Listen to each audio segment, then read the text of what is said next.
semakin kita membiarkan keinginan merajalela di pikiran kita, dan semakin kita mengikutinya, semakin banyak penderitaan yang akan terjadi.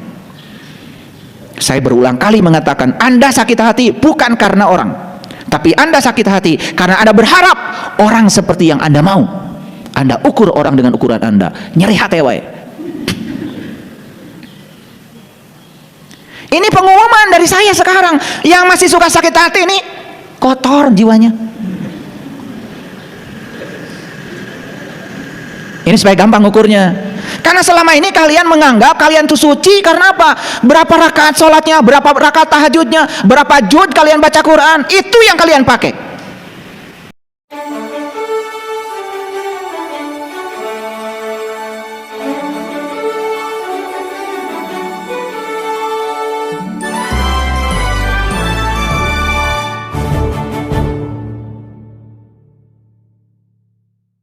Bismillahirrahmanirrahim.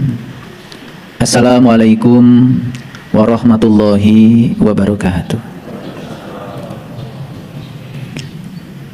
Alhamdulillahillazi anzala sakinata fi qulubil mu'minin liyazdadu imanan ma'a imanihim. Asyhadu an la ilaha illallah wahdahu la syarika lah rabbul alamin.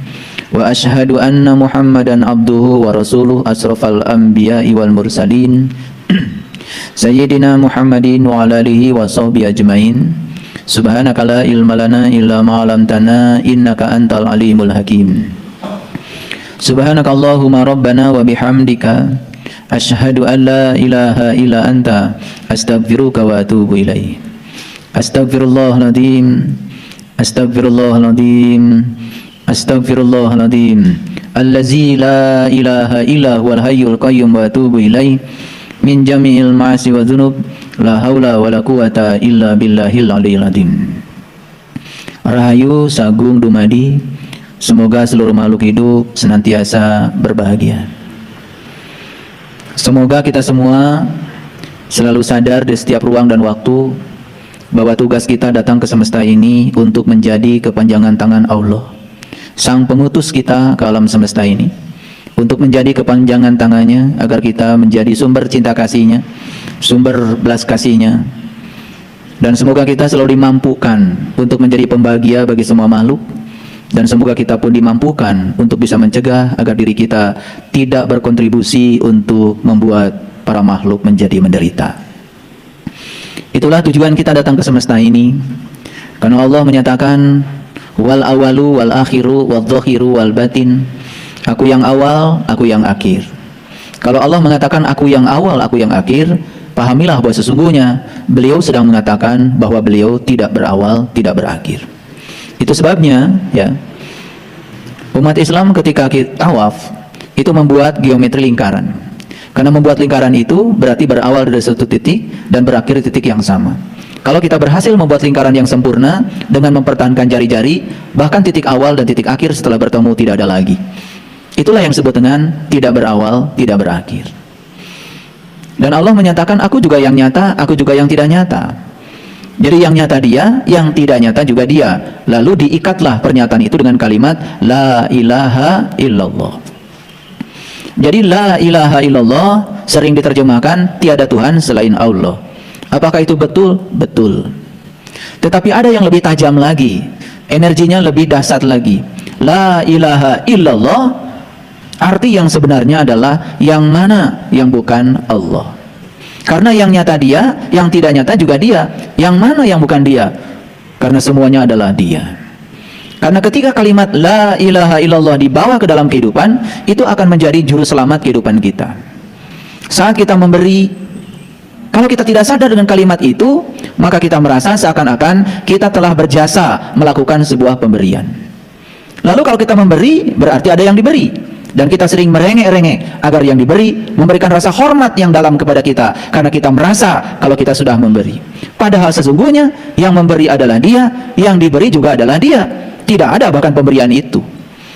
Saya sering mengajarkan bahwa sesungguhnya setiap pemberian yang kita lakukan pada siapapun, tidak ada pemberian buat orang lain, karena semua pemberian akan kembali kepada diri kita sendiri. Oleh karena itu saya mengajarkan bagaimana cara kita berterima kasih, terutama pada orang-orang yang bersedia untuk menerima pemberian kita. Kalau tidak ada mereka, tidak ada pemberian. Kalau tidak ada mereka, tidak ada kebaikan. Jadi kalau ada orang antri pada saat kita membagikan sembako, jangan suruh mereka yang antri berterima kasih kepada kita yang memberi. Berterima kasihlah kita kepada mereka, karena kita tidak akan bisa berbuat kebaikan sebanyak apapun harta kita kalau tidak ada mereka yang bisa menerima kebaikan kita. Karena selama ini semuanya serba terbalik, karena keterbalikan pola pikir kita sendiri. Karena memang kita diajarkan untuk berpikir terbalik semacam itu oleh lingkungan di mana kita tinggal. Karena kita hidup di dunia di mana orang-orang yang berkesadaran semakin hari semakin sirna, dan orang-orang yang tidak berkesadaran jumlahnya semakin banyak. Oleh karena itu suhu bumi terus meningkat, karena suhu emosi setiap orang pun tidak terkendali. Jiwa-jiwa yang kotor, pikiran-pikiran yang tercela sedemikian merajalela berkembang di semesta ini. Oleh karena itu para sahabatku yang dirahmati Allah, izinkan hari ini saya berbicara sesuatu yang mungkin akan mengagetkan, mungkin akan mengejutkan. Karena saya akan menggunakan standar-standar yang berbeda. Tetapi seperti biasa saya akan menggunakan pendekatan saintifik, saya akan menggunakan pendekatan ilmiah supaya semuanya bisa dibuktikan, baik secara dalil, secara nalar, juga disertai dengan bukti-bukti yang nyata yang sesungguhnya kita sendiri sudah mengalaminya. Oleh karena itu pada hari ini saya akan berbicara lebih fokus lagi dengan tema cara mencapai kesucian. Dan beruntung sekali para sahabat yang hadir di tempat ini, semoga bukan sekedar mengoleksi pengetahuan tentang cara mencapai kesucian, tetapi kita semua juga menjadi para pelaku yang bisa berhasil menyucikan diri kita. Kalau saya berpikir cara, berarti saya berpikir tentang metode. Kalau saya berpikir metode, berarti berpikir tentang bagaimana. Kalau berpikir tentang bagaimana, berarti saya akan berbicara tentang tata urutan untuk mencapainya. Itu yang pertama. Kalau saya mengatakan kata kerja mencapai, berarti harus ada yang dicapai. Harus ada sebuah pencapaian. Apa yang mau kita capai? Yaitu kesucian. Kesucian itu sudah menjadi kata benda dari kata dasar suci. Jadi kalau kesucian itu sudah jadi kata benda dari kata dasar suci. Nah, kata dasar suci ini sudah dikenali dalam hidup kita. Karena setiap hari kalian bersuci. Suka bersuci? Apa yang dilakukan? Apa yang dilakukan? Ya, pokoknya menggunakan air seperti yang sering digunakan untuk berwudu, gitu. Jadi berwudu itu apa? Nah, jadi wudu itu bahasa Arab. Arti yang sebenarnya bukan bersuci. Wudu itu artinya adalah berpisah. Makanya wudu dulu baru sholat. Siapa yang sukses berpisah dengan yang selain Allah, maka dia akan bisa menyatu dengan Allah. Jadi kita sering gagal menyatu dengan dia karena kita belum sukses berpisah dengan yang selain dia. Akibatnya apa? Akibatnya sholat sebatas ritual saja. Hanya bangga kalau kita sudah sholat, dan bangga karena kita sudah menggugurkan kewajiban kita. Dan setelah itu kita tidak pernah melakukan refleksi diri apa yang dicapai setelah kita sholat. Padahal di Quran jelas sekali, aqimis sholah, inna sholat tanha anil fahsa wal munkar. Dirikanlah sholat. Sholat adalah instrumen, sholat adalah sarana, sholat adalah metode, sholat adalah cara untuk mencegah seseorang dari perbuatan keji dan munkar. Loh, menjadi lucu ya, ada yang rajin sholat tapi rajin juga melakukan tindakan-tindakan yang keji. Bahkan tidak berperasaan menyakiti orang lain, bahkan tidak berperasaan ketika orang lain kesusahan. Dia merasa bangga dengan sholatnya, pada sesungguhnya inti sari sholat adalah akhlak. Akhlak dilihat dari kemampuan seseorang memperlakukan orang lain. Nah, itu yang akan menjadi kajian kita hari ini. Semoga kita mengerti dengan yang dikaji pada kesempatan yang penuh berkah. Baik ya, kalau wudhu itu dikatakan bersuci, itu juga iya, tidak ada yang salah di situ. Tetapi kalau wudhu sebatas fisik, sebatas physical body, tidak menyentuh ya aspek-aspek body yang lain, nah itu yang menyebabkan kita tidak pernah sadar bahwa sesungguhnya kesucian yang dimaksud oleh kita mungkin hanya sebatas angan-angan pikiran kita sendiri. Baik, saya akan menggunakan sebuah riset yang dilakukan oleh seorang psikolog yang sangat luar biasa, namanya Dr. Dietrich Klinghardt. Beliau itu membuat 5 level body yang kemudian digunakan sebagai 5 level untuk mencapai kesehatan atau penyembuhan. Jadi yang pertama adalah physical body. Jadi tubuh fisik, tubuh fisik berarti tubuh luar yang kelihatan secara material. Yang kedua adalah energy body, jadi tubuh energi. Yang ketiga adalah mental body, jadi tubuh mental. yang keempat adalah intuitive body, tubuh intuisi, dan yang kelima adalah spirit body, jadi tubuh spirit. Nah, kalau berdasarkan 5 klasifikasi tubuh yang ada pada diri manusia, berdasarkan versinya di Trick Klinghardt ini, berarti sesungguhnya kalaupun kita sudah sukses menyucikan tubuh kita, berarti baru 1/5 dari proses penyucian diri. Jangan jangan buru-buru mengklaim kalau diri kita sudah suci, karena kalau suci itu baru di aspek body, ya, di aspek luar, di aspek tubuh, sebetulnya kita baru 1/5 proses penyucian. Bahkan sebetulnya kalau mau jujur ya, tubuh ini setelah diwudukan dengan air seperti yang sering kita lakukan secara syar'i, tetapi tidak melibatkan aspek hakikat, tidak melibatkan aspek ma'rifat, tidak melibatkan aspek tarikatnya, apa yang terjadi? Toh sebetulnya di dalam tubuh kita juga masih tersimpan sesuatu yang kotor. Bukankah air kencing pun tertinggal di dalam? Bukankah sebetulnya yang membuat WC kita kotor itu kan tubuh kita? Kita sering teriak-teriak, aduh, WC ini bau sekali. Lupa bahwa sebetulnya kata WC, lu sendiri kan yang membuat gue bau, kata WC. Jadi seakan-akan WC itu bau karena WC. Padahal sebetulnya WC itu asalnya suci, WC asalnya bersih, menjadi kotor karena tubuh kita. Jadi sebetulnya tubuh kita ini memang sangat menjijikan ya, kalau dibongkar sampai ke dalam-dalamnya. Jadi sebetulnya orang-orang yang sok suci, merasa sudah suci karena sudah menyucikan tubuhnya, tolong perhatikan. Karena tubuh kita ada 5, kalaupun itu sudah sukses disucikan, itu baru 1/5 dari proses penyucian. Bisa dimengerti ya? Oke, baik. Kalau begitu pertanyaannya, apakah orang-orang suci itu bisa dideteksi dari aspek body? Dari aspek body, physical body, dari aspek tubuh fisik? Ya tentu saja menjadi sangat sulit ya. Kan sekarang ini banyak sekali ya yang sok suci kemudian menggunakan seakan-akan bajunya adalah baju suci. Karena semua yang bersifat kelihatan secara material dengan mata lahir, itu semuanya juga bisa termasuk pada kelompok pencitraan. Sulit untuk mengukur itu. Ya. Apakah orang yang pakai baju putih, ya, jubah putih, serba putih itu suci? Kalau menggunakan baju yang serba putih itu suci, berarti cara menyucikan diri gampang. Pergi aja ke pasar baru, bawa uang 150.000, beli baju serba putih, ya, pecinya putih, sorbannya putih, kemudian jubahnya putih, sampai sepatu-sepatunya, sandalnya putih. Wah, begitu pakai baju yang serba putih, suci, gitu. Jadi tidak bisa kesucian seseorang itu diukur dari aspek fisik saja. Karena kita harus melihat kesucian itu dari 5 aspek. Pertama physical body, yang kedua energy body, yang ketiga mental body, yang keempat intuitive body, dan yang kelima adalah spirit body.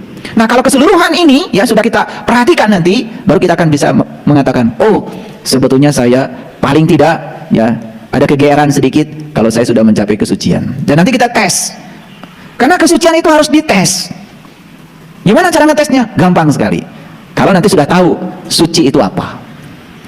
Nah, kalau belum tahu suci itu apa kan susah ngetesnya, betul nggak?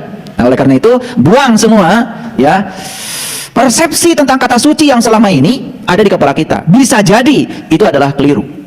Bisa jadi itu tidak bersesuaian dengan ya apa yang dimaksud oleh kitab-kitab suci. Bisa jadi. Ya, oleh karena itu saya akan masuk dulu pada Quran surat Asy-Syam. Surat Asy-Syam ya, surat tentang matahari, surat yang ke-91 ayat 7 sampai 10. Jadi judulnya saja sudah Asy-Syam. Jadi surat tentang matahari. Nah, kalau berbicara matahari di Quran, hati-hati ya. Karena matahari ini kalau di Quran pasti matahari ruhani. Kalau di Quran ada kata-kata matahari, pasti matahari ruhani, bukan matahari jasmani, bukan matahari fisik. Karena Quran ini kan mengarahkan kita pada aspek spirit. Jadi kata matahari pun bukan matahari secara fisik. Oleh karena itu jangan heran kalau para leluhur kita ya bisa mencapai ya ketinggian spiritual, mencapai puncak kesadaran disimbolkan dengan mencapai matahari. Nabi Ibrahim misalnya di Quran, ini berulang-ulang saya sampaikan. Saat beliau mencari jati diri tentang siapa aku, dan beliau pertama kali yang beliau saksikan adalah bintang. Setelah itu menyaksikan bulan, setelah itu menyaksikan matahari. Saya dulu ya, karena dangkal pemikiran saya, begitu mendengar kata Jepang, bangsa Jepang, karena diajarkan dari kecil ya, bendera Jepang itu kan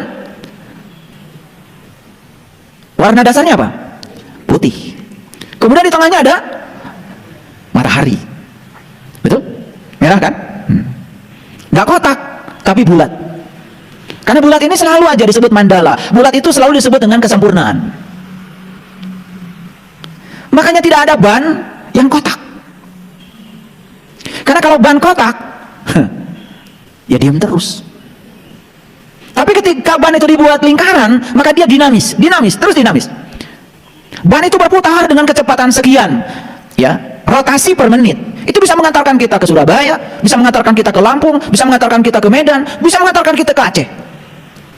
Terus putar saja. Itu karena lingkaran. Makanya lingkaran itu selalu menjadi lambang spiritual. Karena lingkaran itu dinamis, ya. Apalagi kalau kita tahu luas lingkaran 22/7 kali jari-jari. Itu bahasa spiritual semua. 22 juga Quran surat Al-Hajj, kan spiritual perjalanan haji. 7 juga lambang dari haji. 7 kali tawaf, 7 kali sa'i, 7 batu melempar jumroh. Jari-jari juga lambang spiritual. Karena Allah meletakkan namanya di sini. Ini alif, ini lam, ini ha. Ini alif, ini lam, ini ha. Keren banget. Makanya Allah bilang, yadullah fawqa aydihim. Tangan Allah ada pada kamu. Tangan siapa sesungguhnya ini? Tangan Allah. Kalau ini tangan Allah, berarti untuk apa tangan ini diserahkan Allah kepada kita? Satu tujuan Allah, untuk menyenangkan Allah. Pertanyaannya, sudahkah tangan ini digunakan untuk menyenangkan Dia? Sederhana kan sebetulnya. Ya? Wah, orang Jepang itu menyembah matahari. Saya dari dulu nggak yakin kalau sekelas mereka yang cerdas, yang tinggi kesadarannya, yang negaranya bersih, yang hidupnya sudah tertib, yang cara makanannya juga sehat, masa sebodoh itu menyembah matahari. Ternyata kuil yang ada di Jepang namanya kuil Nara. Saya selidiki itu, dari mana itu kok nama kuilnya Nara? Ternyata Nara itu asli, itu bahasa Nusantara sebetulnya. Karena Jepang pernah menjajah kita. Na itu kan sebetulnya api. Ra itu artinya cahaya. Jadi na itu api, ra cahaya. Dan tidak ada cahaya kalau tidak ada api. Jadi na dan ra harus ada dua-duanya. Nama kuilnya aja Nara. Dan ra itu kan sebetulnya bahasa Nusantara. Bendera, ra. Negara, ra. Tantara, ra. Nusantara, ra. Ternyata ra itu artinya adalah cahaya. Makanya ada daerah namanya Parahiang. Pa itu juga bahasa Nusantara, artinya adalah tempat, ruang. Ra itu artinya cahaya. Hiang itu adalah mereka yang sudah mencapai ketinggian. Jadi Parahiang, tempat para leluhur yang sudah mencapai ra. Ra itu cahaya.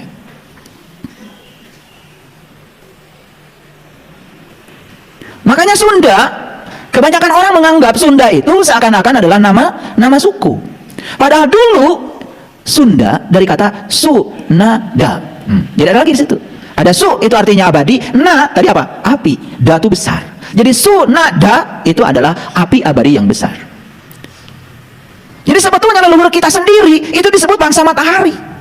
Tetapi bukan bangsa yang menyembah matahari itu, bangsa yang sudah mencapai pencerahan, bangsa yang sudah tahu hakikat dari matahari. Maka di Quran dikatakan Rabbul Masyriqain wa Rabbul Maghribain. Kan matahari ada dua, satu matahari yang jasmani, satu matahari yang rohani. Beruntung yang sudah menemukan dua-duanya. Makanya ajaran leluhur kita namanya Sunadayana. Jadi yana itu jalan sebetulnya. Asli bahasa Nusantara. Sunadayana itu jalan untuk mencapai api abadi yang besar. Sebagai sumber awal dari kehidupan. Itu yang kemudian di Quran disebut cahaya di atas cahaya. Itu yang disebut dengan nur ala nur. Dan itu ajaran semua para suci, para guru, para mursyid, para sunan, para wali, para rasul. Sunadayana, dibacanya agak cepat. Sundayana. Jadi Sundai. Jadi Sunday. Makanya sun itu jadi matahari. Day itu hari. Sunday hari matahari. Kapan hari matahari? Ahad. Makanya di sana ada jabal namanya Jabal Ahad. Kita sering menyebutnya Jabal Uhud. Jabal itu gunung, Ahad itu menyatu. Jabal Uhud, gunung tempat menyatu. Di mana Nabi Muhammad menyatu? Di Sidratil Muntaha, di puncak kesadaran. Berarti puncak kesadaran adalah gunung, tempat menyatu. Keren banget. Ahad. Bahasa Inggrisnya apa? Sunday. Kan dari Sunda, Yana itu. Keren itu. Kalau kita belajar etimologi itu ketemu titik temunya itu. Lalu kenapa Minggu disebut Ahad? Ahad itu kan satu. Jadi ketika kita menyaksikan matahari rohani pada diri kita, di situ terjadi ahad. Ahad, ahad, ahad. Jadi tauhid. Kita tahunya tauhid, ilmu mengesahkan Tuhan. Padahal tauhid yang diajarkan pada leluhur kita, ilmu tentang mengesah dengan Tuhan, mengesah dengan Tuhan, ahad.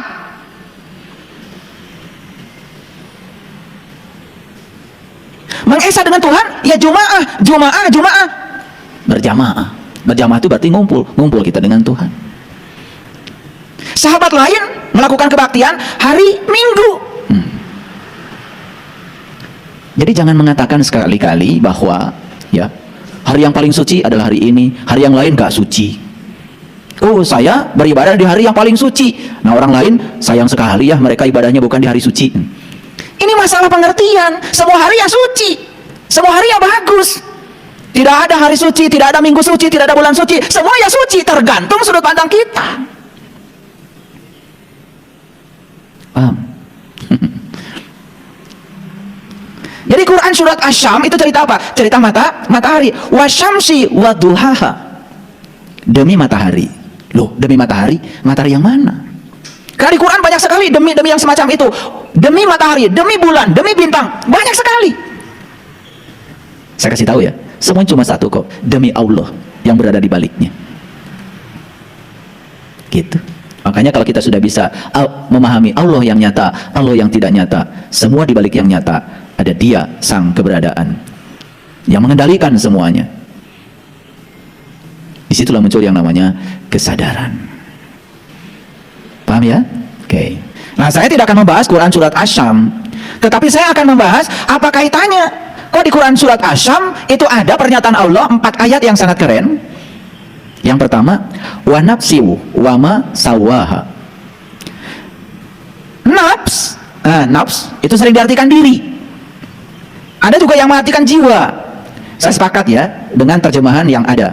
Jadi nafs sering diartikan jiwa, gak apa-apa. Yang penting nanti kita bahas. Jiwa itu yang mana? Karena Allah sudah menghembuskan ke dalam diri kita yang namanya ruh. Fa iza sawaituhu wa nafakhtu fihi min ruhi faqa'u lahu sajidin. Ketika aku sudah selesai menciptakan tubuhmu, aku tiupkan ruhku. Nah, ruhku ini wujudnya adalah nur. Nur ada kaitannya dengan syam, ada kaitan dengan matahari, ada kaitan dengan ra tadi, ada kaitan dengan na. Oh, keren banget. Ini saya bicara dalam bahasa yang sangat universal. Jadi jangan heran ya, kenapa negara-negara yang paling islami malah justru negara yang mayoritas penduduknya tidak menganut agama Islam. Itu adalah hasil riset dari Profesor Askari. Beliau melakukan riset di 207 negara selama 15 tahun, menyelidiki negara yang paling islami. Dan Indonesia masuk kategori nomor 140 dari 207 negara. Bagus. Bagus toh 140. Ya lebih bagus daripada 141.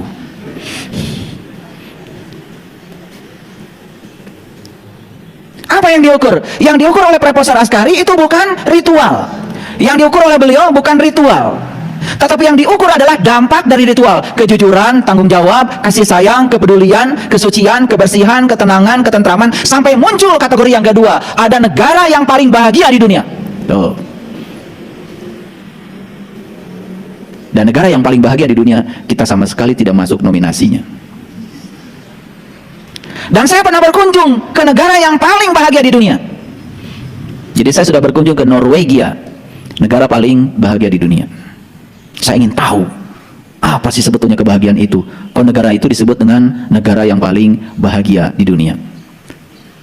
Gross national happiness-nya paling tinggi. Ini bukan berbicara GNP, bukan gross national product, tapi gross national happiness. Oh, udah luar biasa. Jadi sekarang riset-riset itu sudah maju. Makanya ranking universitas sekarang tidak bisa ya ditentukan oleh kehendak universitasnya. Dilihat dari karya yang bisa diupload di dunia maya, dari jurnal-jurnal terindeks yang diupload oleh para penulisnya, dan itu ada badan-badan khusus dunia yang ranking itu, sehingga ranking universitas sekarang semakin terbuka. Ranking negara pun sekarang menjadi sangat terbuka. Jadi bisa dibaca, semuanya bisa dibaca. Itu luar biasa. Baik, kita lanjut ya. Jadi di ayat ini dikatakan wa nafsi wa ma sawaha. Apa artinya? Demi diri serta penyempurnaannya. demi diri serta penyempurnaannya. Nah, diri mengacu kepada jiwa. Jiwa adalah bagian dari ruh. Kenapa? Nah, ini harus dimengerti. Setiap ditiupkan jiwa ke dalam tubuh selalu disertai oleh Allah dan Rasulnya secara hakikat. Itu kan cinta kasih semesta yang luar biasa. Karena apa? Setiap jiwa ditiupkan ke dalam tubuh untuk dikaryakan di semesta ini dibimbing oleh Allah dan Rasulnya. Dalam bahasa agama Islam disebutnya Nur Insan, didampingi oleh Nurullah dan Nur Muhammad. Dan itu nyata dalam diri kita, itu terbaca. Ya, dalam terminologi agama lain tentu saja mereka berbicara dengan sebutan yang berbeda, tapi intisarinya adalah sama. Oleh karena itu, bagi saya orang baik, ya tentu saja siapa saja yang mau mengikuti hati nuraninya. Apapun bagi saya keyakinannya. Gitu. Jadi kembali lagi ke sini, demi jiwa serta penyempurnaannya. Kemudian apa kata Allah? Fa'alhamaha fujuraha wa taqwa. Maka Allah mewariskan kepada setiap jiwa dua. Apa itu? Kefasikan dan ketakwaan. Ini harus dipahami. Salah Allah sendiri kalau begitu. Kalau saya fasik, karena Allah mewariskan kefasikan dan ketakwaan. Nah, ini yang harus dibedah agak dalam sedikit. Nah, jiwa ini kesuciannya bisa dilihat dari pikiran. Ulangi, jiwa kesuciannya bisa dilihat dari pikiran. Jiwa yang suci, tentu saja jiwa yang sering melakukan koneksi dengan yang maha suci. Karena dia sering melakukan koneksi dengan yang maha suci, jiwa ini menjadi terterangi oleh cahaya matahari rohani. Akibatnya apa? Si jiwa ini sedang berada dalam keadaan terang benderang. Nah, jiwa yang terang benderang akan berpengaruh pada pikiran yang suci. Nah, jiwa yang kotor karena tidak terakses ke alam-alam tingginya tadi, kedua temannya tadi, ya, maka dia akan menjadi gelap gulita. Akibatnya kegelapan jiwa mempengaruhi kegelapan pikiran. Oleh karena itu maka pikiran cara bekerjanya cuma dua. Kalau nggak benar, ya salah. Kalau nggak baik, ya buruk. Makanya dulu ketika kita sekolah, pertama kali dulu sekolah, masih ingat gak? Ada soal namanya BS. Masih ingat gak? Nah, sekarang udah nggak ada lagi tuh. Jadi BS itu biasanya BS ada pernyataan sebelah kanannya. Kita disuruh menilai pernyataan ini benar atau salah. Apapun pelajarannya, matematika, fisika, kimia, biologi, sejarah, semuanya BS.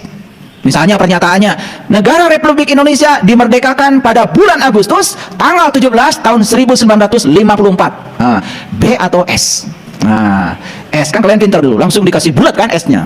Masih ingat kan? Nah, kenapa dulu ada soal BS? Itulah cara berpikir manusia. Jadi manusia itu pola pikirnya baru akan memberikan kepuasan kalau ada pembanding. Itu cara berpikir saja sebetulnya. Nah, tetapi kita menjadi terikat di situ oleh cara berpikir. Padahal benar salah itu adalah cara berpikir. Mekanisme pikiran memahami sesuatu harus ada pembanding. Itu pikiran. Nah, jangan lupa bahwa pikiran bukan diri sejati kita. Karena diri sejati kita adalah jiwa tadi. Tetapi pikiran, ya, pikiran bukan diri sejati kita, tapi pikiran menjadi indikator tentang bagaimana jiwa itu, kualitas jiwa itu. Ini harus dipahami. Jadi kalau begitu, apakah Allah yang mewariskan kefasikan dan ketakwaan, atau kita sendiri sebetulnya punya mekanisme untuk memahami sesuatu? Harus ada dua, ada kefasikan, ada ketakwaan. Kalau begitu pertanyaannya, kefasikan dan ketakwaan salah apa benar? Kefasikan dan ketakwaan itu adalah sisi-sisi kebenaran. Karena tidak ada ketakwaan kalau tidak ada kefasikan. Tidak ada kefasikan kalau tidak ada ketakwaan. Tidak ada orang kaya kalau tidak ada orang miskin. Tidak ada orang miskin kalau tidak ada orang kaya. Paham? Tidak ada benar kalau tidak ada salah. Tidak ada baik kalau tidak ada buruk. Jadi bukan Allah mewariskan kefasikan, tetapi cara kita bekerja untuk memahami sesuatu harus menggunakan pembanding. Jadi jangan kemudian buru-buru, wah, Allah kan sudah mewariskan saya kefasikan, gak apa-apa saya fasik. Karena apa? Kan Allah yang mewariskan. Itu yang selama ini dipahami keliru tentang ayat ini. Seakan-akan Allah itu ngasih kefasikan, ngasih ketakwaan, dan kemudian kita disuruh untuk memilih salah satunya. Padahal kita disuruh untuk melampaui kedua-duanya. Ini nanti akan masuk pada kesucian. Ini cara saya mengajar pelan-pelan supaya dapat dimengerti. Baik, kita lanjutkan. Qad aflaha man zakaha.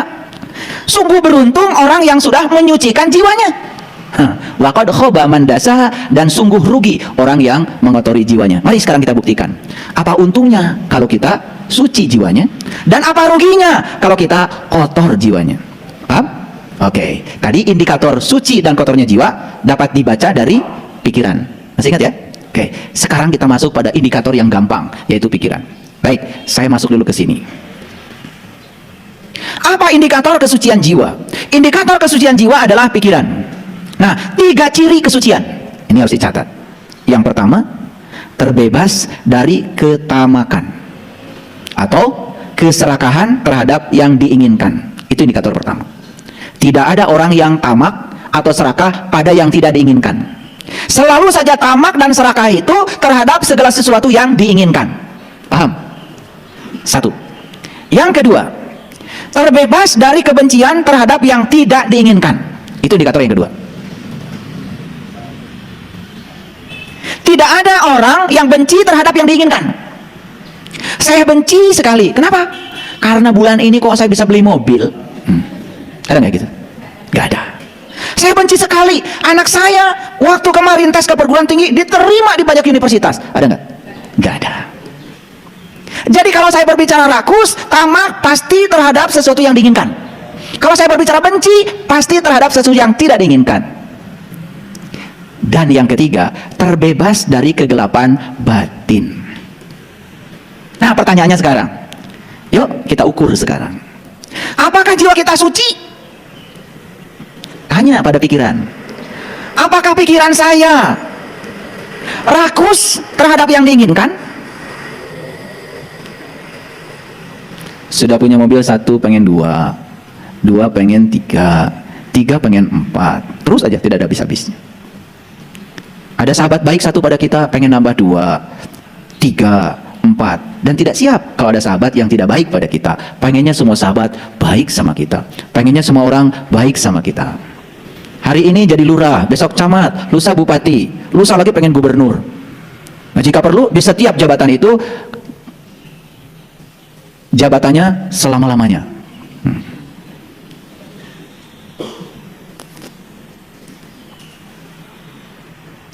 Jadi kalau menggunakan indikator ini, pertanyaannya sekarang bagi kita, apakah kita hari ini orang suci? Jawab dong. Diam semuanya. Jadi orang suci itu dilihat dari 3 aspek. Yang pertama, pikirannya sudah tidak lagi rakus dan tamak terhadap segala hal yang diinginkan. Yang kedua, pikirannya sudah selesai dari kebencian terhadap segala hal yang tidak diinginkan. Dan yang ketiga, batinnya sudah tidak berada dalam kegelapan. Kenapa? Saya bilang tadi, batin yang gelap akan berpengaruh pada pikiran. Jadi kalau menurut 3 indikasi ini, pertanyaannya sekarang, apakah saya orang suci atau tidak? Rek iraha. Jadi sekarang saya balik lagi ke ayat ini. Kita buktikan sekarang, apakah betul bahwa orang yang suci itu jiwanya beruntung?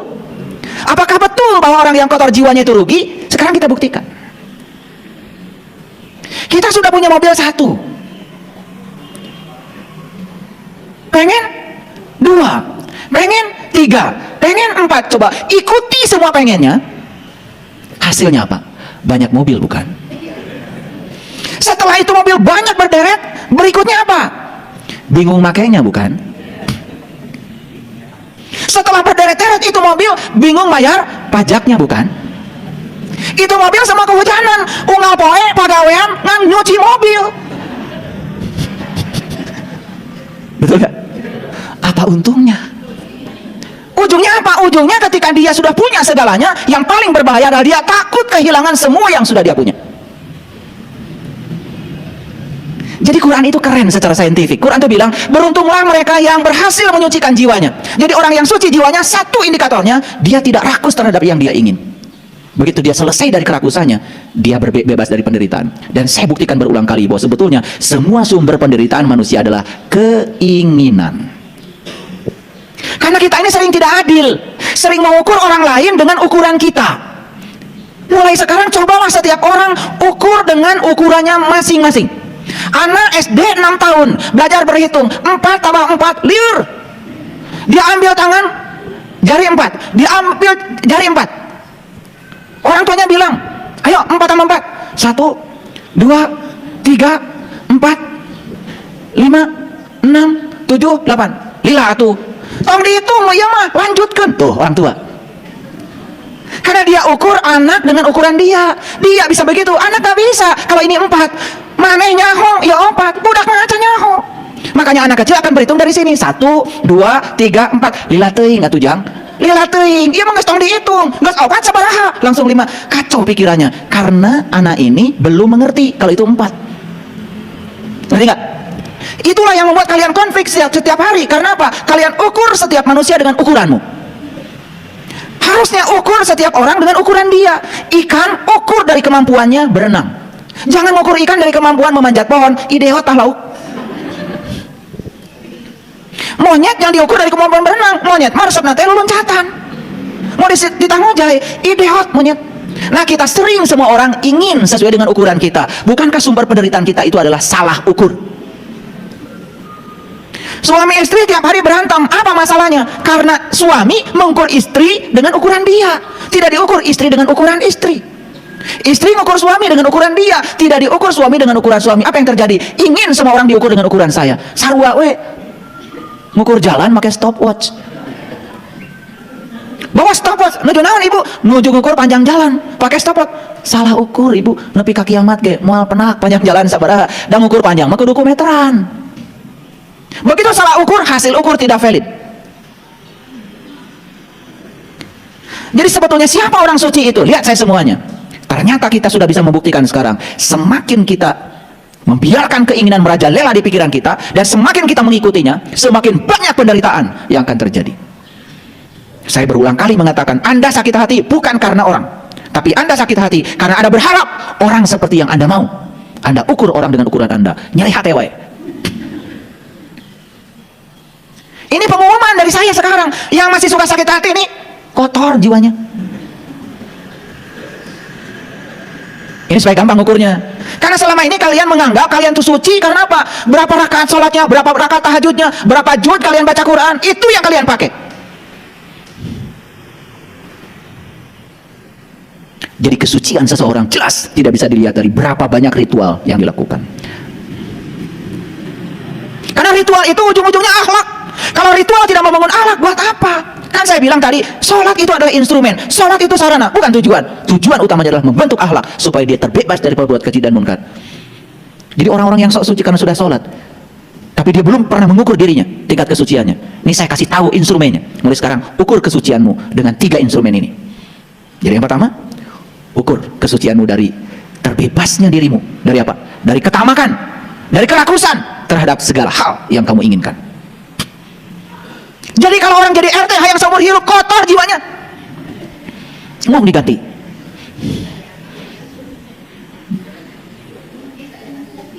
Ini contoh, serius banget.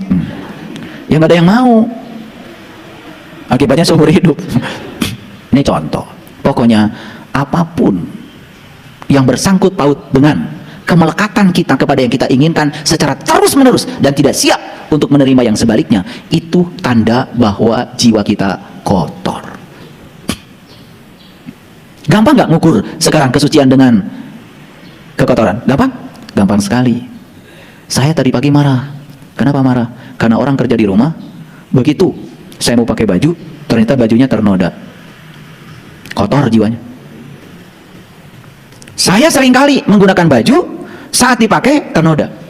Saya diam-diam ke kamar mandi, saya ambil sikat gigi, saya gosok aja. Setelah itu diam-diam saya ambil setrika, saya setrika. Tidak tahu orang yang kerja di rumah. Saya tidak pernah marah kepada mereka, cuma urusan-urusan yang semacam itu. Saya pahami dia, karena dia itu kerjanya banyak. Saya pahami dia, karena tugasnya dari saya terlalu banyak. Gimana kalau dia itu cerdas? Punten Pak, acuk Bapak teu kapalire margi abdi teh dari orang ku bapana seueur teuing. Tetapi orang kerja di rumah tidak mungkin ngomong begitu. Pahami kalau dia pun punya suara itu dalam dirinya. Saya kalau disajikan sayur kurang garam, saya suruh dia dulu pergi ke warung, baru saya ke dapur ambil garam. Biar dia tidak tahu kalau itu sayur kurang garam, dan biar juga tidak tahu kalau saya ngambil garam untuk menambah itu. Saya jaga perasaannya. Karena apa? Kalau saya ke dapur ngambil garam, nanti dia tersinggung. Aduh, geningan sayur teh kurang garam. Dia akan rasa bersalah. Ciptakan kenyamanan, walaupun itu orang kerja di rumah kita. Beri penghargaan pada dia. Bikin sayur itu capek. Jangan mentang-mentang kita ini karena majikan yang menggaji mereka, lalu dengan telunjuk kita mengatakan mereka salah. Ini soal kesucian. Sayur kurang, amak. Baju nggak rapi, marah, kotor jiwamu. Saya tidak akan lihat berapa rakaat sholatmu. Saya tidak akan lihat berapa rakaat tahajudmu. Saya juga tidak penting tanya berapa juz kau membaca Quran setiap hari. Agak kencang nih hari ini, saya nggak tahu. Pokoknya saya hari ini pengennya ngegas aja. Ini kayaknya banyak yang kotor hari ini. Kalau saya pengen ngegas terus itu pasti itu ada masalah di sini. Nggak mungkin saya ngomong begini tiba-tiba. Ya, kalau semuanya sudah suci nggak mungkin saya ngomong ini. Jadi cara untuk melihat seseorang suci atau tidak suci, lihat saat dia berhadapan dengan kontradiksi. Lihat secara spontan saat dia marah. Saya kasih tahu sama kalian, tidak ada marah yang spontan. Marah akumulasi. Marah adalah penjumlahan dirimu, penjumlahan sifatmu. Aduh, tadi Abi ngambek. Nah tuh, karawas spontan. Tuh, cari pembenaran. Gak ada marah spontan. Itulah pribadimu yang sebenarnya. Jadi ketika kita membangun kesabaran terus menerus, sekali saja kita marah, sudah habis semua kesabaranmu. Itu yang disebut dengan kecelakaan spiritual. Jadi kalau susah memahami bahasa saya terlalu ilmiah, gampang sekali. Nyeri hati, kotor jiwanya. Itu aja. Gampang marah, kotor jiwanya. Gampang tersinggung, kotor jiwanya. Melotot, kotor jiwanya. Jadi saya tadi bicara pakai bahasa ilmiah ya, pakai bahasa psikologi, ya itu referensinya aja. Tetapi cara mengukurnya gampang. Kalau kalian tanya sama saya, ayah, saya ini kotor atau bersih jiwanya? Nyeri hati kan nih? Kotor. Itu aja. Gampang tersinggungan, kotor. Gampang marah, kotor. Gimana ayah kalau saya mengeluh? Kotor. Mengeluh itu sebetulnya pasti terhadap sesuatu yang kamu nggak suka. Ayah boleh curhat nggak? Boleh. Sudah tahu dia kotor. Belum curhat saja udah saya tahu. Ya saya biar tahu kan dia kotor. Saya izinkan curhat. Apa curhatnya? Ternyata isi curhatnya adalah menceritakan ketidakpuasan dia pada pasangannya. Bukankah itu kotor? Jadi hari ini saya kasih hadiah kalian sebuah instrumen yang sangat keren untuk mengukur kesucianmu. Karena selama ini instrumen yang kita gunakan tidak tepat. Paham? Oke. Yang kedua, kan tadi beruntunglah mereka yang menyucikan jiwanya dan merugilah mereka yang mengotorinya. Mari kita buktikan sekarang. Tadi untung kan? Untung yang menyucikan jiwanya. Lihat saya semuanya. Ada peristiwa yang tidak mengenakan. Contoh sederhana aja. Yang kecil aja. Orang janji sama kita mau bayar utangnya seminggu. Dihitung tuh. Senin, Selasa, Rabu, Kamis, Jumat, Sabtu, Minggu. Gensia. Senin. Begitu Senin, subuh sampai lupa berdoa. Subuh sampai lupa berterima kasih kalau hari itu dia masih bernafas. Subuh sampai lupa berterima kasih kalau dia bisa melihat. Subuh sampai lupa berterima kasih kalau dia sehat. Subuh sampai lupa berterima kasih kalau dia masih hidup. Karena dari kemarin, bahkan seminggu yang lalu, nu dipikir teh Senin. Tibalah waktunya Senin, kemudian telepon. Begitu ditelepon, duh punten, mungkin sarantos. Dacan ayah, anu biasa dibayar. Marah. Nah, marah itu karena kita gagal memahami orang.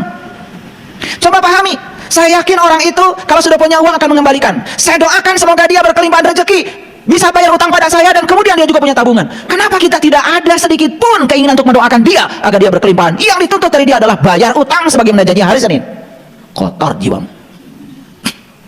Kalau saya bicara begini, ternyata di dunia ini kotor KB.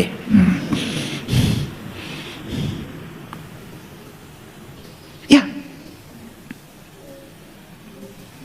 banyak sekali yang berurusan dengan saya soal perkara yang begini. Ya sudah, saya cuma bisa mendoakan semoga mereka itu diberi berkelimpahan rezeki sehingga bisa menyelesaikan seluruh urusannya. Atau yang paling gampang adalah sudah, itu berarti bukan rezeki saya. Gampang, selesai daripada mikirin. Kenapa? Kemana pikiran diarahkan, ke situ energi mengalir. Kalau kita mengarahkan pikiran kita pada uang yang dipinjam, berarti uang kita ngansak itu nah. Arahkan pikiran pada rezeki yang akan datang lebih banyak lagi dari Allah. Anggap itu tabungan. Ini adalah teknik mengolah pola pikir. Jadi sebetulnya kesucian diri seseorang bisa dilihat dari cara dia berpikir, pola pikirnya. Kenapa? Semua ketidakbahagiaan dia berawal dari pola pikir yang salah, pola pikir yang tercela. Makanya siapapun yang sudah punya pola pikir yang cerdas, yang keren, bahagia setiap saat. Jadi ciri orang yang suci itu kan bahagia, beruntung. Ayo kita ulangi lagi, karena ayat ini sering dibaca di banyak pelatihan, tetapi belum dibedah secara mendalam seperti ini. Qad aflaha man zakkaha. Beruntung mereka yang menyucikan jiwanya. Karena jiwa yang suci berpengaruh pada pola pikir yang cerdas, pola pikir yang benar. Dan orang yang pola pikirnya benar tidak akan pernah tidak bahagia setiap saat. Jadi bagaimana kalau saya hari ini belum bahagia? Kotor. Jadi indikator yang lebih keren lagi, cara mengukur kesucian jiwa, kita selalu bahagia setiap saat, apapun yang terjadi. Sucilah jiwamu, beruntunglah hidupmu. Maka orang yang semacam itu, wajahnya selalu bersinar, menyenangkan, senyumnya penuh persahabatan. Orang yang kotor jiwanya, matanya saja Penuh dengan curiga. Assalamualaikum, jangan dibuka pintu teh.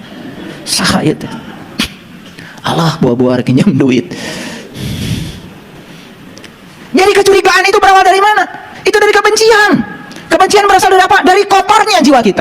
Belum datang orang ke rumah kita, pintu belum dibuka, kita sudah curiga. Kalau dia mau pinjam uang, apa enggak kotor itu? Beruntung gak orang yang suci? Sudah merasakan untungnya jiwa suci? Kalian tuh kalau ngomong gak jelas. Ditanya sama saya, beruntung gak kalau jiwa suci? Beruntung? Tar dulu, Ada pertanyaan lanjutannya. Sudahkah merasakan untungnya ketika jiwamu suci? pernah? Berapa sering? Coba dihitung frekuensi dalam sehari, berapa banyak sucinya, berapa banyak kotornya. Kalau dilihat dari wajahnya nih, saya ragu. Maaf ya, Ini harus dibuka, harus terus terang ini. Karena kalau nggak terus terang nggak ngerti-ngerti. Dikiranya kalau kalian pakainya udah rapi kayak gini sarang suci. No. Ini yang kayak gini nih, yang sebelah kiri ini, yang pakaiannya putih-putih semua emangnya suci. Ntar dulu. Jadi kalau di Quran itu bahasanya singkat. Qad aflaha man zakkaha. Suci apa? Berbahagialah orang yang suci jiwanya. Kan kalian harusnya nangkap, oh yang suci jiwanya itu bahagia. Tanya diri kita, saya bahagia nggak? oh kalau saya nggak bahagia, berarti saya kotor. Gitu aja.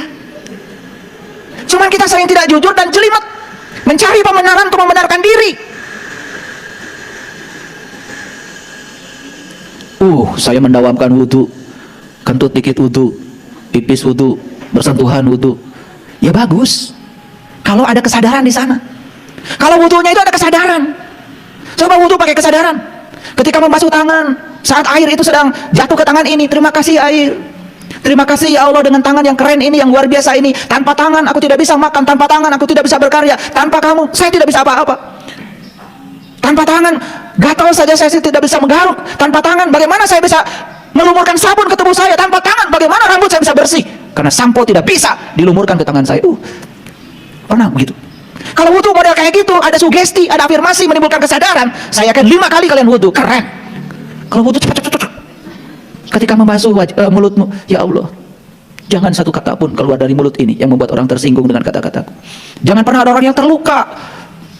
Jangan pernah ada orang yang berkurang kebahagiaannya karena kata-kataku. Cuci itu dengan afirmasi, cuci dengan sugesti, bukan sekedar air masuk. Bukan urusan pahala di akhirat. Ayeuna beresan. Ketika masukkan air ke hidung sampai terasa di sini, masuk ke sini, secara medis itu bisa menimbulkan kesehatan yang luar biasa, bebas dari sinusitis. Tetapi saat masukkan air ke hidung, ya Allah, masukkanlah bau surga ke dalam hidungku. Itu doanya Rasulullah. Afirmasi, sugesti diri kita. Keren. Ketika membasuh kepala, bukan hanya air, sut. Di Quran tidak ada basuh kepala, di Quran tidak ada mengusap kepala. Di Quran yang ada wamsahu birusikum. Sapu kepalamu. Itu perintah Quran. Apa yang kalian lakukan selama ini? Ambil air, sut. Surga. Tar dulu. Sapu kepalamu. Saya kasih tahu. Kalau sapu berarti pakai apa? Pakai sapu. Kalau nyapu cari yang bersih, cari yang kotor. Jawab dong. Cari yang bersih atau yang kotor? Nyapu itu selalu cari yang kotor. Karena yang kotor disingkirkan bersih. Alam semesta ini naturalnya bersih. Buang semua yang kotor, sisanya bersih. Kalau kalian nyapu cari yang bersih, udah salah.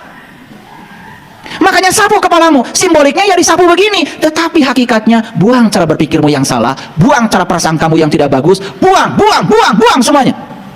Itu baru namanya nyapu kepala. Kalau wudhu yang kayak gini didawamkan terus, keren. Kalau kalian wudhu cuma segera cek, kentut balik deh, hamur cai. Jadi maksud saya, ini persoalan besar ini. Kenapa? Kita selama ini menggunakan ukuran yang salah untuk mengukur kesucian kita. Kesucian kita diukur dari ukuran-ukuran yang salah. Mari kita buktikan. Orang suci itu bahagia. Kalau kita belum bahagia hari ini, gak suci. Gitu aja kok.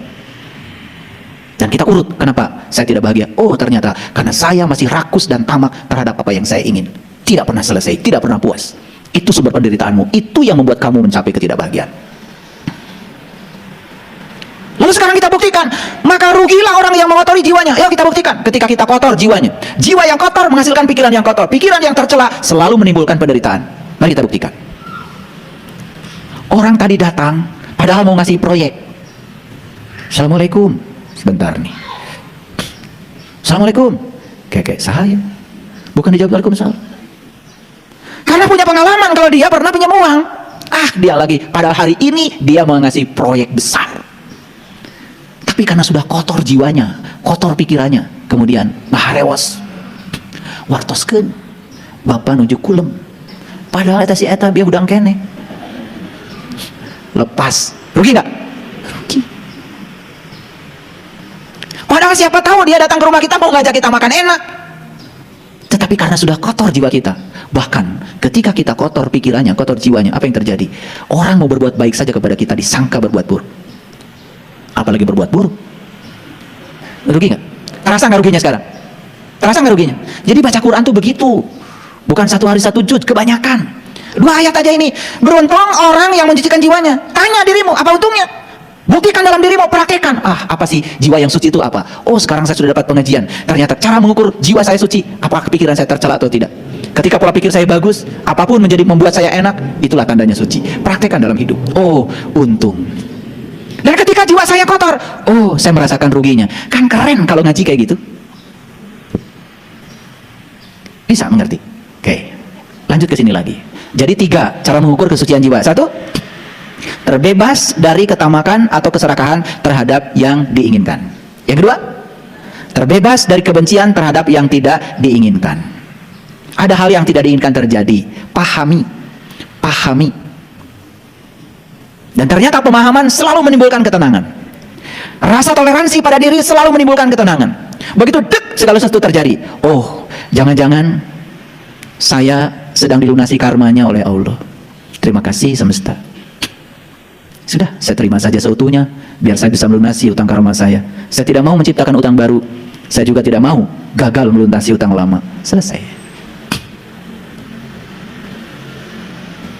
Karena saya jelaskan berulang kali, tidak ada sesuatu yang datang dalam kehidupan kita secara tiba-tiba, kecuali kita sendiri yang mengundangnya. Segala hal yang terjadi dalam kehidupan kita hari ini, sebetulnya sedang mengingatkan apa yang pernah kita tanam di masa lalu.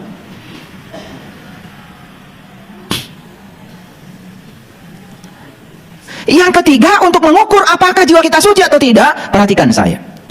Apakah kita sudah terbebas dari kegelapan batin? Yuk, perhatikan saya. Gimana indikator kegelapan batin? 2. Orang yang gelap batinnya selalu 2. 1, salah persepsi. 2, salah proyeksi. Dia masuk ke ruang gelap, kemudian dia pikir di situ ada ular. Karena gelap, tidak kelihatan, tidak jelas, dia lari terpontang-panting sampai dia jatuh, sampai patah kakinya. Pertanyaan saya, siapa yang membuat dia itu jatuh dan patah kakinya? Apakah ular yang ada di gudang yang gelap tadi, atau rasa takut dia terhadap ular yang menyebabkan dia jatuh? Yang mana? Rasa takut terhadap ular, siapa penciptanya? Kenapa dia takut pada ular padahal ularnya juga belum tentu ada? Karena ruangnya gelap. Paham? Sudah patah kakinya, dia datang lagi. Rek nenggel orai. Bawa panunggul yang besar, jetrek lampu dinyalakan. Dia baru sadar, oh ternyata tambang. Jadi semua orang yang dalam kehidupan ini gampang menilai, gampang menghukum, gampang berpersepsi, gampang berproyeksi. Padahal dia sendiri tidak belajar. Orang belajar agama dalam, dinilai sama dia karena berbeda. Wah, itu nggak bagus. Wah, itu menyimpang. Itulah kegelapan batin.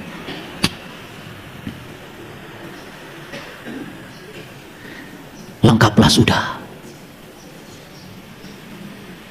untuk mengukur kita sekarang. Apakah jiwa saya suci atau kotor? Yuk kita ulang lagi. 1, apakah kita masih serakah kepada yang kita ingin? Yes or no? Kadang-kadang. Berarti masih kotor. Kadang-kadang itu kotor.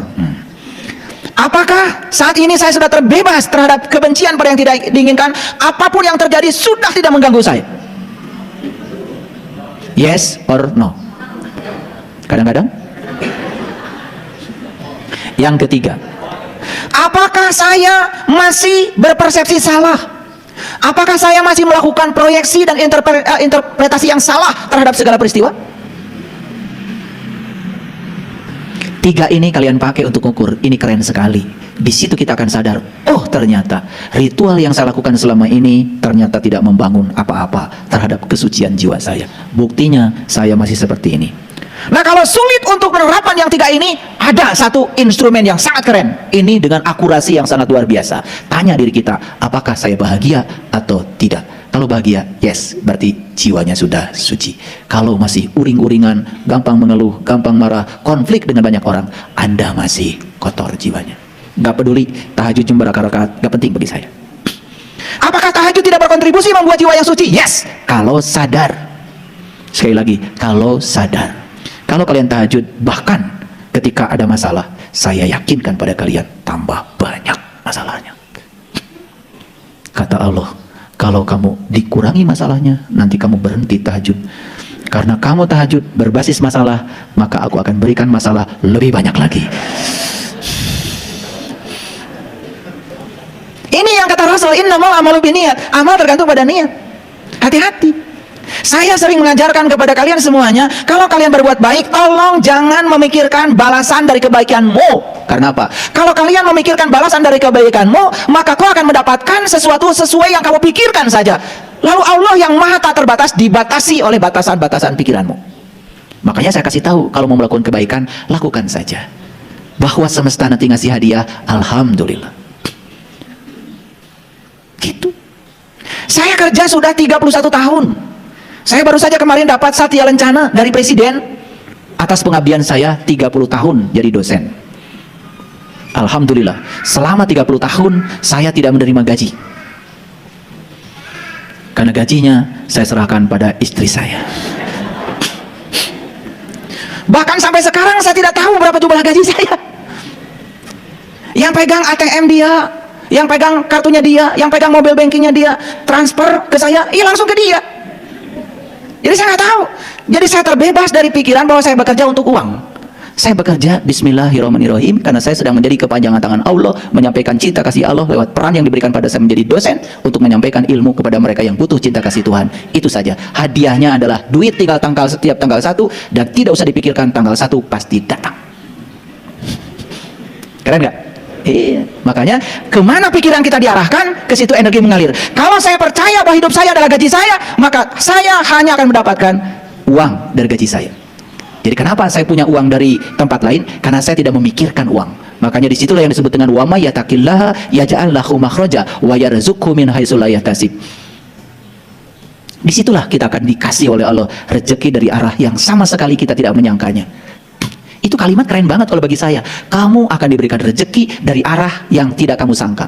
Berarti kalau kita menyangka rezeki kita cuma dari situ, ya itulah rezekimu cuma segitu. Dari yang tidak disangka lebih besar, lebih berkah, lebih melimpah dari yang kita sangka.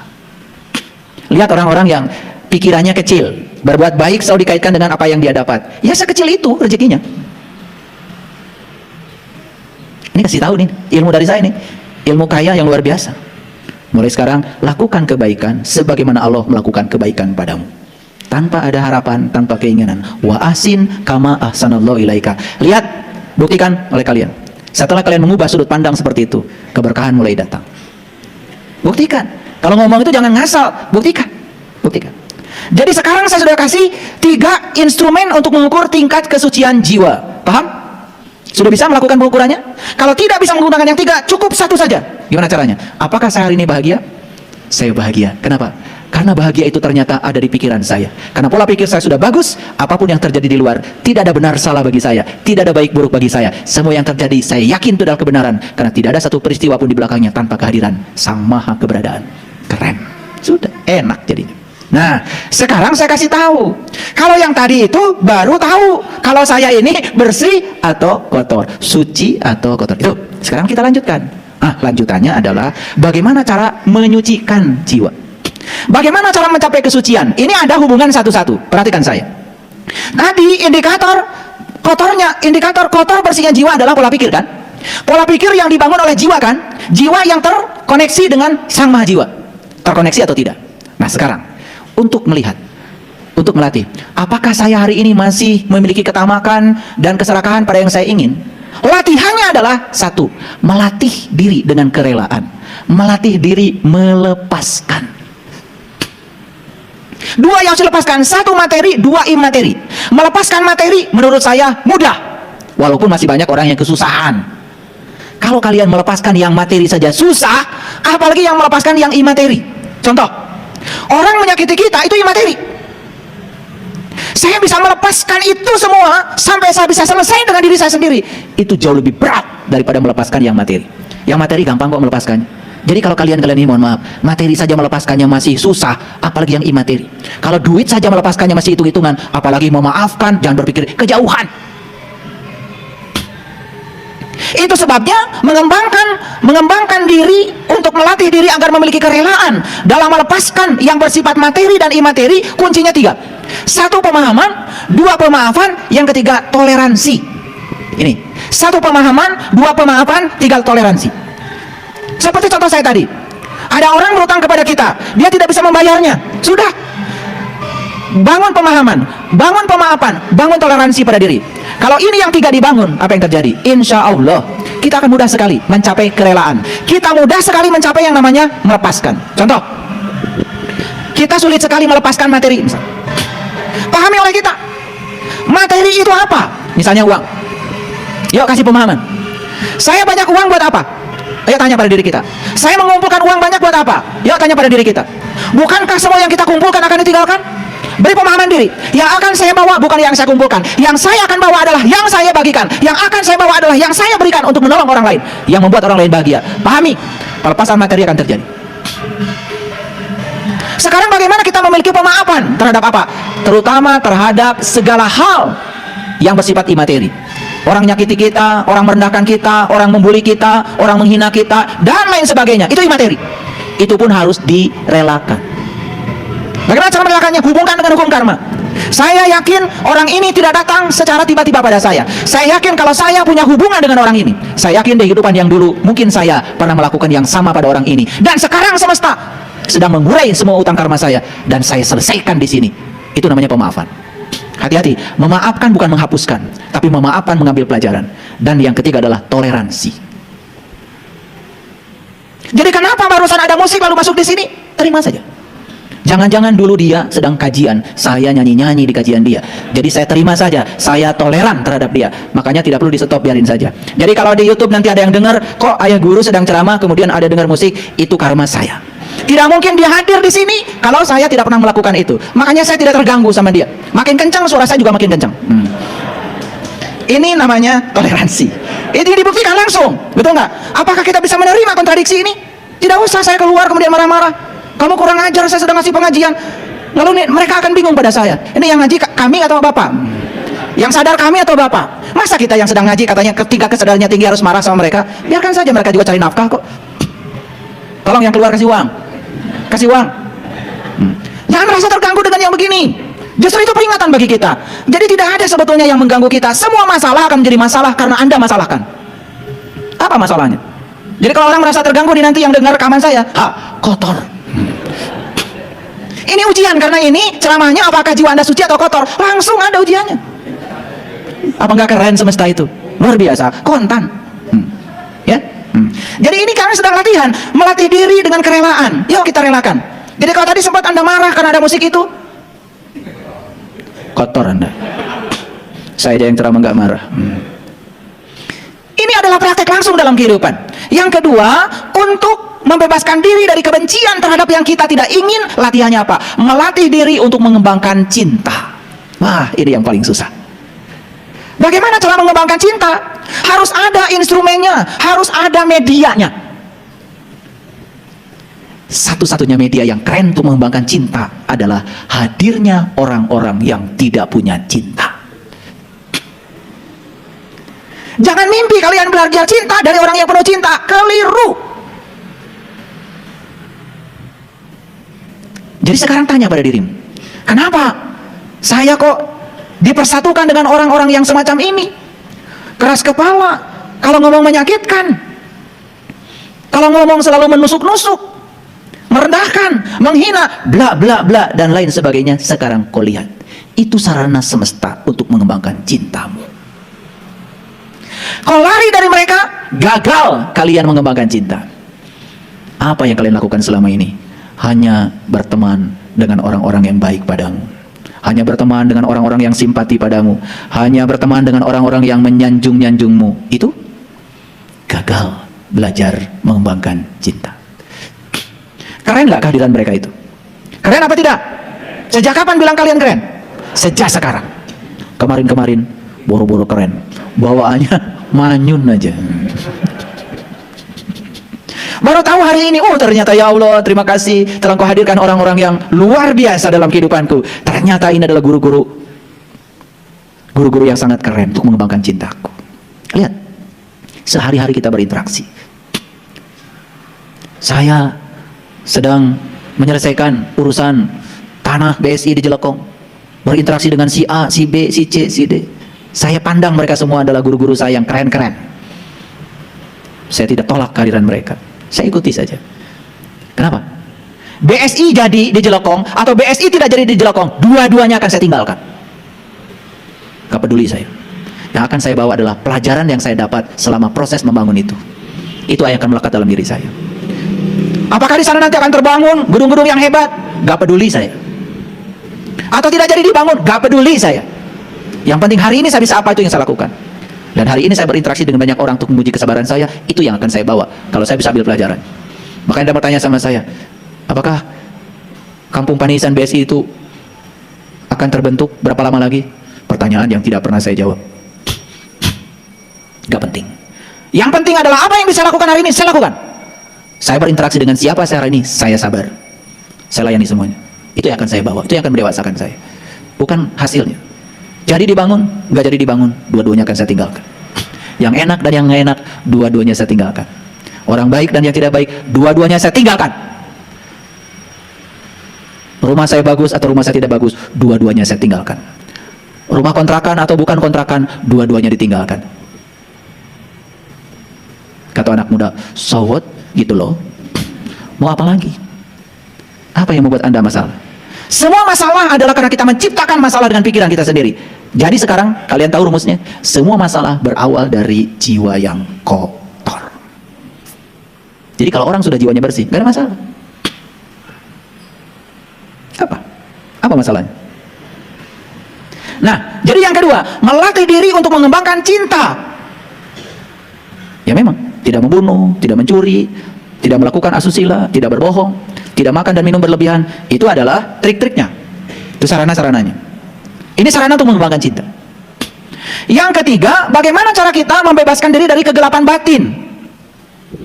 Cara mencapainya dengan cara melatih diri menghubungkan jiwa dengan Sang Maha Jiwa. Disitulah pentingnya kita meniti ke dalam diri. Disitulah kita pentingnya mengakses Sang Matahari Ruhani, agar jiwa kita yang gelap, batin kita yang gelap menjadi terang benderang. Saya yakinkan para sahabat, siapapun yang tekun untuk meniti ke dalam diri, untuk mengakses nur ala nur dalam diri, maka saya pastikan tidak akan mengalami kegelapan batin. Makanya di Quran surat Al-Fajr nih, Fajar, berarti Fajar itu apa? Fajar.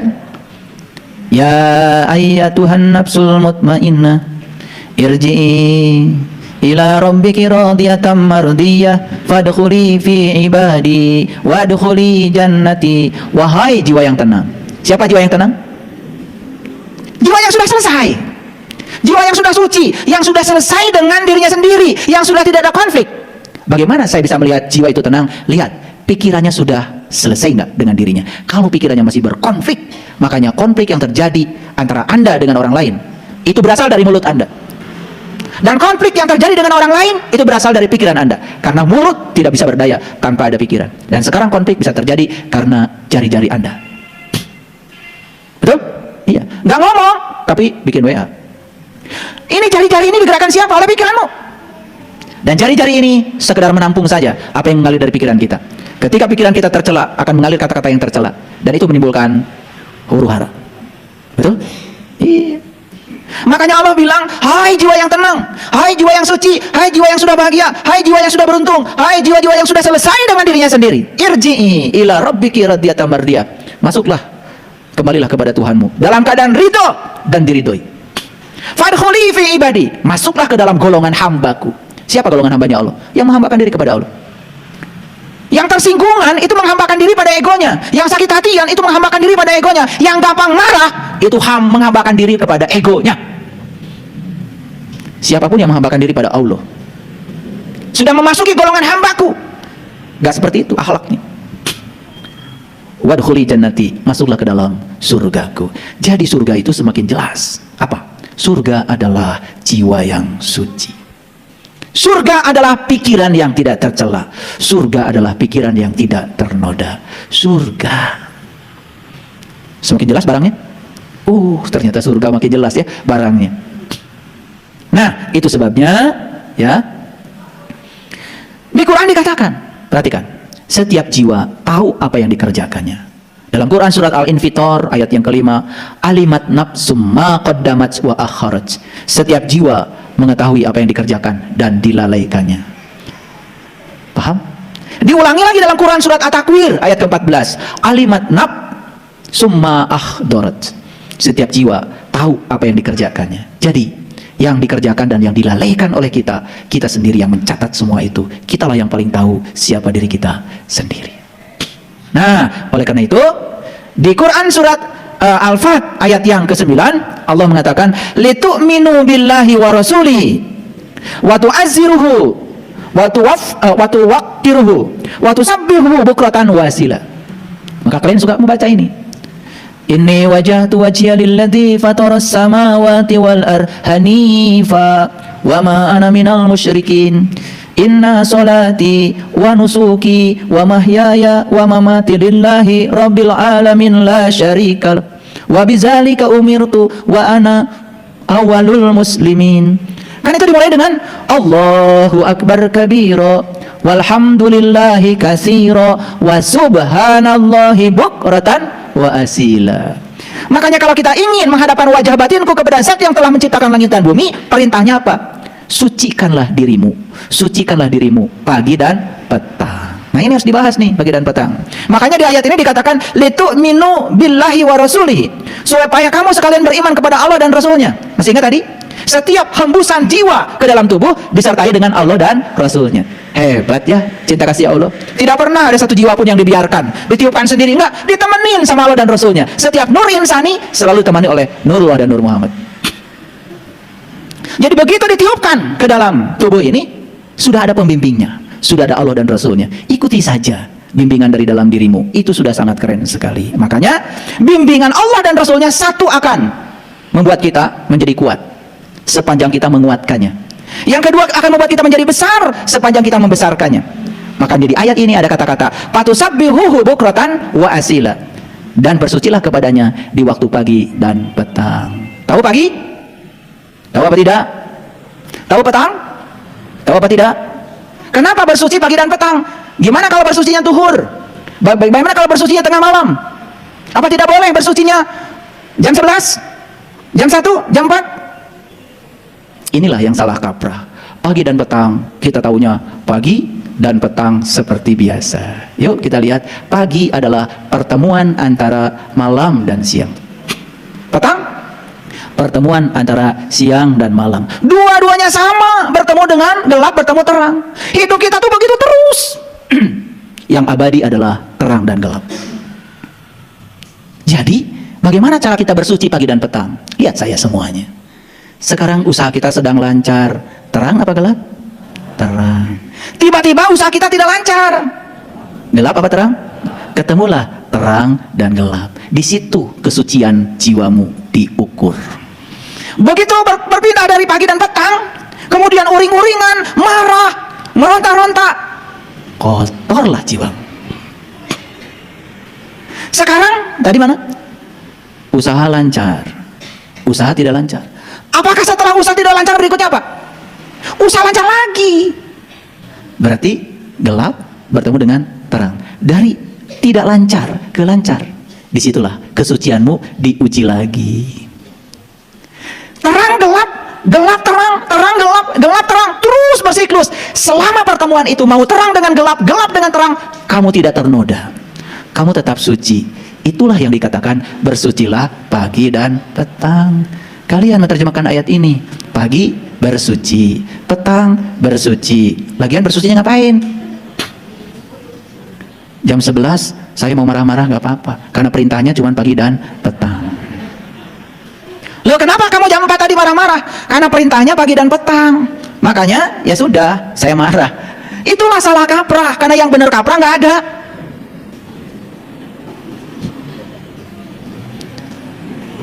Ini sadar nggak? Ketika kalian baca doa iftitah, yang kalian lakukan kan itu.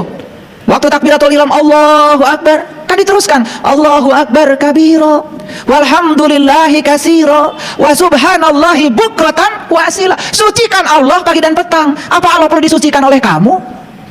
Bukankah yang perlu disucikan itu yang kotor? Jadi cara menyucikan Allah itu bukan sekedar baca subhanallah. Cara menyucikan Allah itu artinya sadari olehmu bahwa satu-satunya yang bisa menyucikan dirimu adalah Allah. Oleh karena itu pandang apapun yang terjadi, karena di belakangnya ada Dia. Dapat siang ada Dia, dapat malam ada Dia, dapat siang lagi ada Dia, dapat malam lagi ada Dia. Sudah, karena di belakangnya ada Dia, maka selalu saja kita sadar. La ilaha illallah.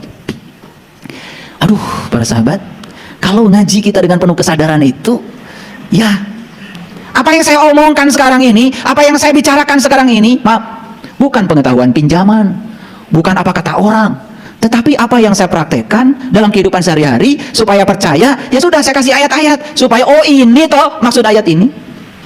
Kalau nggak pakai ayat kan kadang-kadang nggak ngerti, Kadang-kadang nggak percaya. Keren nggak ayat ini?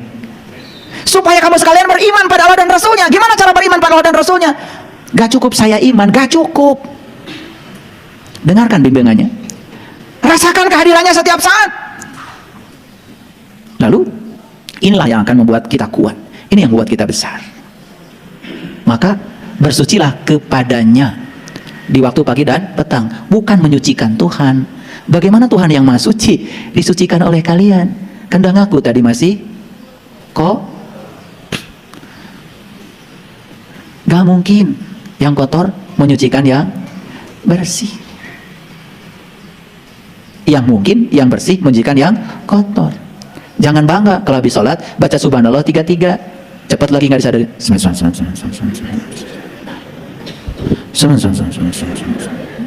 Apa? Saya bukan anti itu, silakan, tapi sadari. Saya nggak sanggup 33. Saya baca 3 aja saya udah nangis. Kalau dengan kesadaran, merasakan kehadirannya, merasakan kesuciannya, Duh, karena kalau segala sesuatu dikembalikan kepada Dia, semuanya jadi suci. Itu.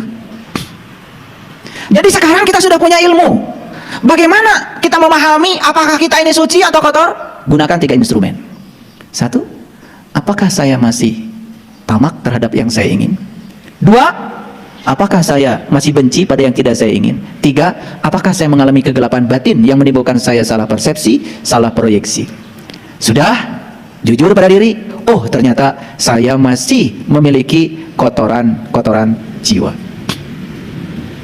Yuk, sekarang kita terapi kotoran itu. 1, latih diri kita dengan kerelaan untuk melatih diri agar tidak tamak dan rakus pada yang kita inginkan. Kerelaan ada 2, kerelaan materi, kerelaan yang imateri. Kerelaan yang imateri, gunakan pemahaman, gunakan pemaafan, gunakan toleransi. Yang kedua, untuk membebaskan diri kita dari kebencian kepada yang tidak kita ingin, kembangkan cinta. Terimalah semua orang-orang yang membenci kita, yang tidak menghargai kita, sebagai sarana untuk mengembangkan cinta kita. Dan yang ketiga, untuk membebaskan diri kita dari kegelapan batin, sering-seringlah mengakses cahaya di atas cahaya dalam diri. Bagi mereka yang sudah tahu cara untuk meniti ke dalam diri, yuk lakukan terus-menerus. Lihatlah bintang di langit terdekatmu, lihat bulan di langit terdekatmu, lihat matahari di langit terdekatmu. Kalau itu terus menyinari jiwamu, maka jiwamu terang benderang. Ketika jiwa terang benderang, jiwa akan mempengaruhi pikiran kita. Pikiran kita menjadi tidak tercela, tidak ternoda. Terima kasih. Assalamualaikum warahmatullahi wabarakatuh.